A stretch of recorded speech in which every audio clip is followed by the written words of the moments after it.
नमस्कार साथियों। बार बार अभी मुझे मीडिया बंधुओं के फोन आ रहे हैं कि सरकार ने आपको एक नोटिस दिया है जिसमें लिखा है कि आचरण नियम का उल्लंघन करके मैंने मकान पर अवैध कब्जा कर रखा है भोपाल में।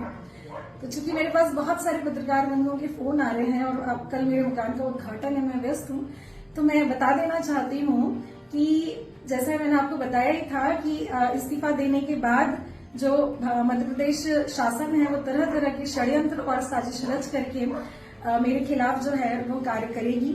और आप देख ही सकते हैं कि किस तरीके से मेरे इस्तीफे के बाद लगातार नोटिस पे नोटिस दे रहे हैं, जबकि ऐसी कोई बात ही नहीं है और मुझे इस्तीफा के पहले आज तक कोई नोटिस भी नहीं मिला।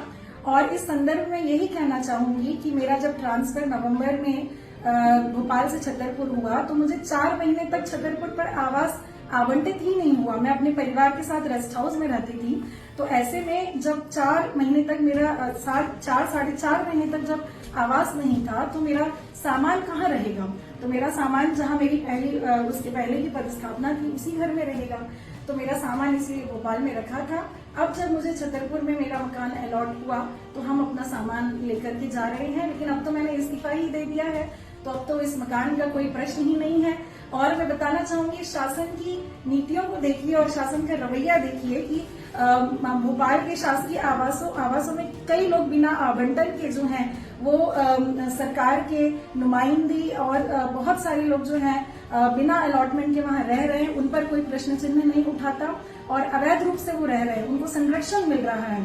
तो आप शासन की नीतियों को देख सकते हैं कि किस तरीके से मुझे जो है वो जानबूझ करके परेशान किया जा रहा है। मुझे मालूम था कि इस तरह की चीजें आएंगी और लेकिन हम इन सब चीजों से डरते नहीं हैं, हम डटकर मुकाबला करेंगे। ये जितनी नकारात्मकता मेरे बारे में प्रचारित करेंगे, मुझे लगता है कि मुझे उतनी ही सकारात्मक ऊर्जा मिलेगी अपने उद्देश्यों तक पहुंचने के लिए। इसीलिए मैं सभी मीडिया बंधुओं को और सभी को बताना चाहती हूँ कि जब मुझे इस नौकरी से ही मोहब्बत नहीं है तो मुझे उस आवाज से क्या होगा। तो मैं वो आवाज तो खाली कर ही दूंगी अपने इस कार्यक्रम के बाद।